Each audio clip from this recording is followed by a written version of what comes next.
Hi everyone, welcome to my channel, Everything Spice. My name is Tanya.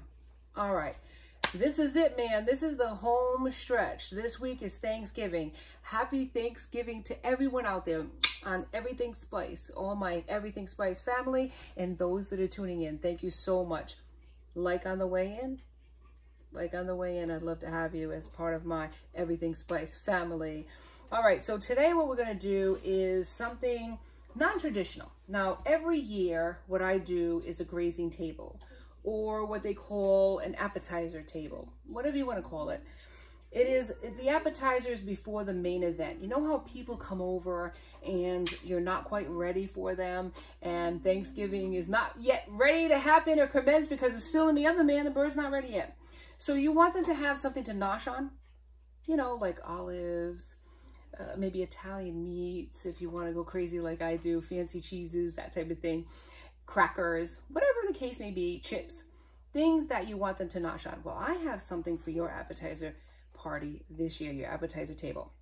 What I have here, like what I use, I'll show you right here, is I have like these little wooden cheese boards. So this is going to be my Thanksgiving cheese board bread. That's what I'm going to call it on the show. And I have these little wooden pieces, some bigger than others, and I put it around my table, and people can come around and they have like olives, they have some nuts. These are crackers, and this is going to be the main event, which is my Thanksgiving cheese board bread.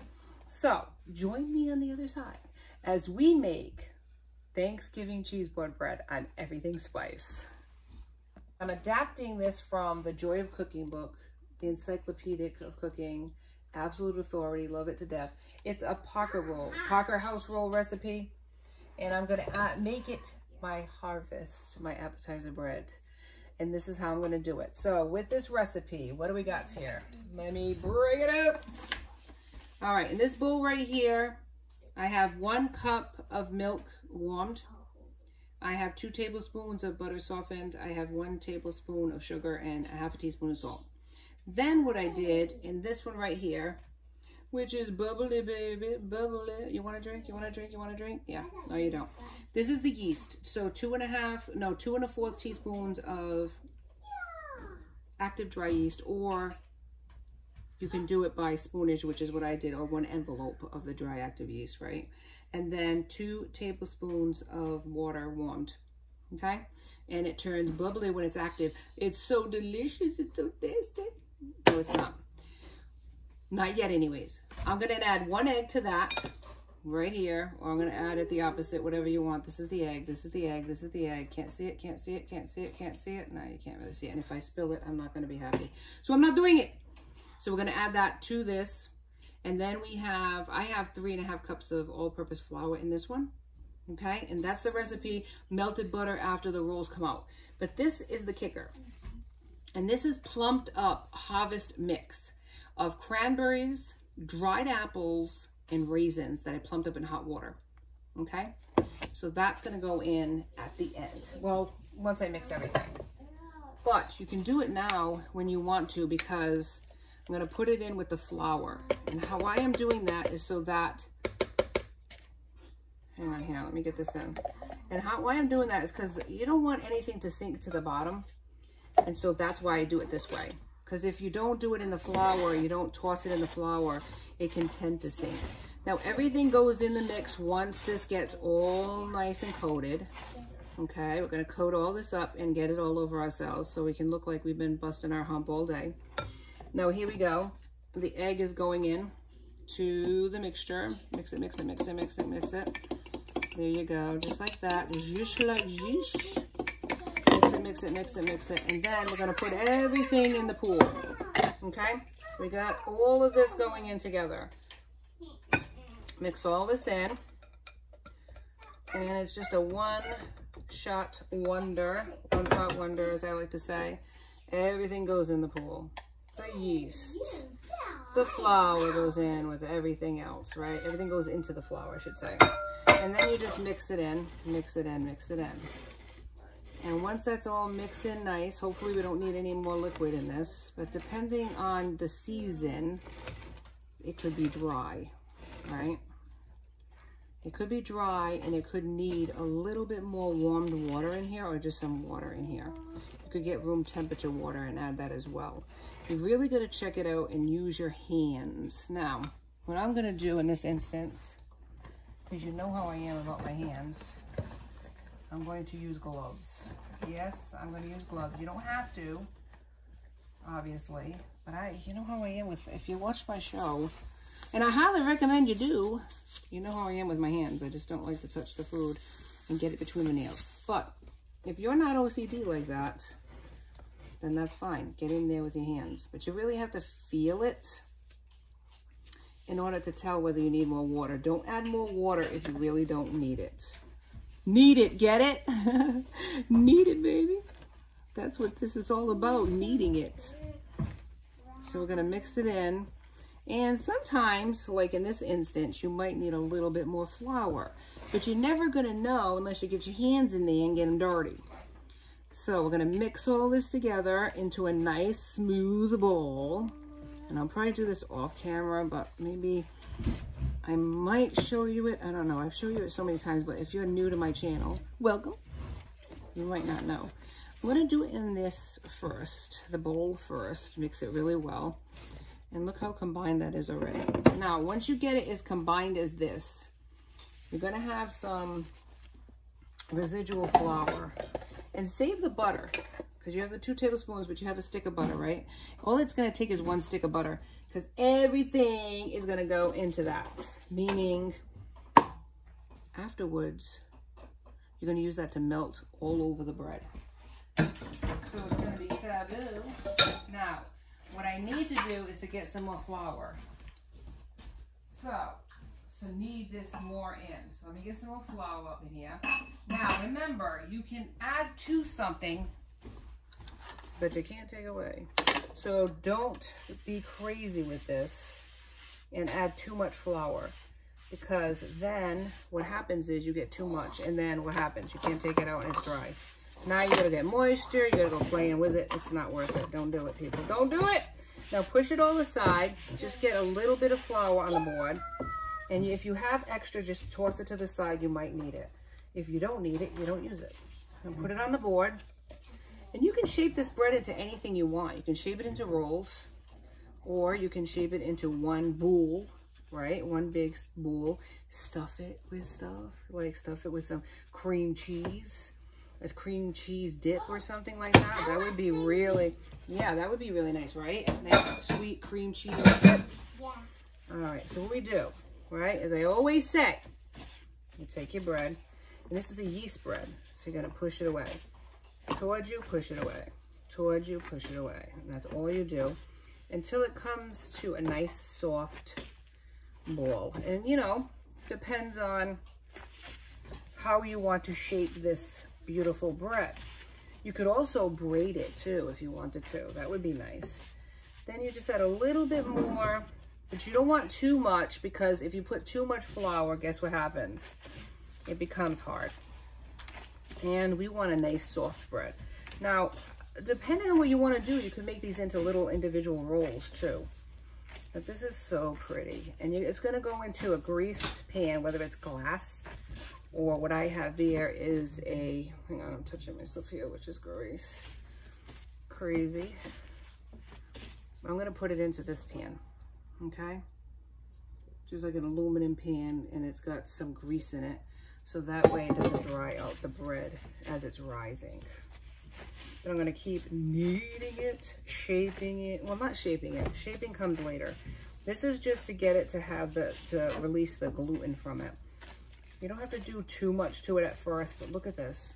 Look how pretty this is with the apples, with the cranberries, with the raisins. How fabulous would this be if you just shaped it like this? All right, let me show you. Let me show you if you just shaped it like this. Right, just shaped it like this. Put it into like a 400-degree oven, right? 400, 450 until it turned out nice. Look at that. Now, isn't that beautiful? And that looks almost like a cheese ball, right? And that would be perfect for your harvest table.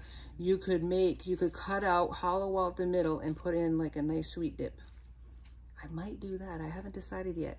It's going to be a little secret as to how I shape these rolls or this bread. So join me on the other side, because this is secret. This is a secret to what I'm going to do, because I haven't decided yet. So I'm going to call it a secret. It's really indecision on my part. As a female, we can change our minds. Now, I could go into this as a bowl, or I could make it into rolls, or I could braid it. I don't know yet what I'm going to do. But I know what I have to do, which is make this rise. So I have my oven light on, and the oven light is all I need for residual heat to make this bowl or this bread rise to where I need to be able to shape it at that point. So join me on the other side while we make cheese board bread and everything spice. I'm thinking what I might want to do is to cut it and braid it. Yeah, I want to be a little bit more ambitious. This is the holiday season after all. So here we go. Cut in half. I'm going to do it like in threes, right? Because that's what 3s and 4s. I'm going to cut it in 3s and maybe 4 and make it into a braided bread. Yeah, I think I might do that. I like the idea of something more ambitious. So you take these pieces, make 4 pieces, roll them out into like a braid, darlings. Braid it. You don't gotta go too crazy with it, and you're gonna rise it again on a pan, and then you're gonna put it in the oven. I got the oven preheating to 450. Oh my goodness, no notches, darling. And you're gonna put them on the side, make them even, right? Don't go crazy like being so precise. Just get it to a certain level of fabulous, and that's it. Because you don't want to be all day like measuring, is it this way, is it that way? No, just get it to a certain way, and we're gonna braid it. Okay, now, this is what we got. Even width, okay? Just like this. And this is a little thicker than I want it. So just go a little bit more there. Or you can put that in the middle, whatever the case may be. But this is what it looks like initially. Come to the pan, say 4 even or halfway even pieces, okay? Then you just braid them like you do hair, like this. Braid it. I'm gonna do this where you can actually see. I don't know how close I can get to this where you can actually see what I'm doing. Okay, braid it like that, darlings. Braid it like this. And just keep going like that. Braid, braid, braid, braid. Braid it in the middle.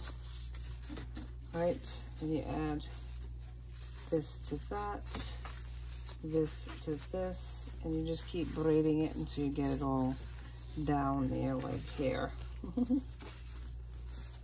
Fabulous. Go like that. Braid it down there, braid it down here, braid it down here. Yep, braid it, and braid it. And then you can twist it like that. And what I'll do is go like this, turn it around, keep braiding. All right, braid it, get in here. That, right? Braid, braid, and braid. And then we're gonna twist it in opposite directions, just like this. Okay, that's how I'm doing it. Braiding it and twisting it. That way it's not so, you know, big, because think about where it's gonna go on a cheese board, and you wanna be able to make it look good on the cheese board. So now you gently place it back on the bread, on the pan. So, and that is what I'm doing with this bread. Twisting, braiding, twisting, and then I'm done. Now, we're gonna let this rise, and I think it looks pretty. It's gonna rise some more, get a little bit more dense, get a little bit more puffy into the, cover it, put it in a warm place. And then we're gonna put some egg wash on top of this, and then we're gonna put it inside the oven. But this is what it looks like, and I think it looks fabulous, darlings. It's not that hard. It's braiding and twisting. Now, like I said, if you don't want to do this, you want to make it into rolls. You could certainly make it into a roll. You could certainly just make it into like a roll the bread and do it like that. There's many different ways and variations. This is my crazy concoction. This is how I'm doing it. But join me on the other side. What I'm going to do is this. I'm going to let this rise for an hour or so to puff up and double in size. I already got the oven heated for it's starting to heat for 450. See how puffy and good it is? And that is the bread, darlings. So, move this aside. Let me push this down a little bit. Squeeze my hands. All right, I just together some water, some egg, okay? And this is gonna be a little bit more. All right, get a brush, and we're gonna brush it on. Because this is everything spice, my darlings, we have to put a spice on it. Hello, fabulousness. So brush it on gentle so that you don't break the bread or puff it, you know what I mean, like deflate it. You don't want to deflate all this goodness after you work so hard to get it to this stage in the rising process, okay? So just make sure you paint it to perfection, because you're going to do what they call tarring and feathering. And that means you're going to put some stickage on it. So this is the stickage, and then you're going to stick some spices on it, because this is everything spice. We can't forget the spices. Now you could put spice inside if you wanted to. Any type of spice like that would work for this harvest bread, like cinnamon. But I wanted it to be more tasting the raisins, you know, whatever the cherries, all that good stuff that might be in this. No, not cherries, I'm sorry, cranberries. So it's cranberries, raisins, dried cranberries, dried raisins, and dried apples. So I really wanted to taste that versus all the spices, but we are going to put spice in it because it is everything spice, right? All right, so we painted it to perfection. And what I got is cinnamon and sugar. That's going to be my spices of choice. And that's going to make it nice and glossy too. Between the egg wash and the sugar, this is going to be fabulous. And it'll give you that spice that you're looking for that you didn't have in the inside, okay? So put some cinnamon, and you can also put pumpkin pie spice if you wanted to go a little bit more stronger flavors, but I kind of like the subtlety of cinnamon and sugar. So put all that on the outside. That's going to make it really sweet, but not overly sweet, just enough. And you can put as little or as much or less, whatever, however you want to word it. How do we word it? More or less. More or less, whatever you want to do with this. But this is what's going to create that beautiful golden brown sheen. 450 degrees, I might drop it down, but I'm going to put it on top of a baking stone. If you don't have the baking stone, don't worry about it. But this is what it looks like, my friends, before it goes in. Now join me on the other side when I show you the final reveal of this Thanksgiving cheese board bread. Stay tuned, my friends. Right, we're done. It just came out of the oven. And look at it. Look at this beauty. It's beautiful. Look how gorgeous it is. This looks fantastic. And see what I mean about the sugar, how it makes it look so beautiful. But we're going to make it even better, okay? We're going to elevate the game, baby, because this is the holidays. Right here, I have powdered sugar, about a cup or more of powdered sugar. I have a little bit of water, and I have a splash of vanilla extract, and I mix that in to make it like a thick paste or a glaze. And then all you do is just glaze it up, baby. And this elevates the game. This makes it so delicious. It's so pretty. And it's going to leave that nice glaze all over it. So try it for yourselves, darling. You're going to be happy you did. Just going to make it so beautiful. It's going to soften the bread too, a bit. And this is so giftable too. But this is going to look so pretty on your cheese board. And that's the whole point of it. You want, because what is it? Food is aesthetics too, right? It's all about what it looks like. It's not just about what it tastes like. Of course, the taste is important, obviously, and we're going to get a good product because we're adapting it from the joy of cooking, right? But the fact that it looks beautiful, it's going to make you want to try it, or your guests want to try it. And that is what it's all about. So just glaze it up, baby. Because I just think it looks pretty, so pretty. And if there's a little excess dripping edge off, so what? Go with it. Go with it, baby. This is what the holidays are all about, right? In moderation. We can have whatever we want. And then we'll worry in January when we make those resolutions, right? But look how pretty this is. I just absolutely love this bread, and I so highly recommend it for you. This is what the holidays are all about, my friends. It's gonna cool, and then we're gonna serve it on our cheese board. So come to the pan and look how beautiful this is. This looks amazing, and that's all gonna stick on this bread. And then each slice is going to have that beautiful fragrance, not only of the beautiful dried fruits that we have, but also this gorgeous glaze that's going to make it even better. And if you enjoy this episode as much as I enjoyed bringing it to you, please like and subscribe. Enjoy my tribe. I'd love to have you. And until next time, happy holidays, happy Thanksgiving to all of you out there. Until next time, be safe, my friends.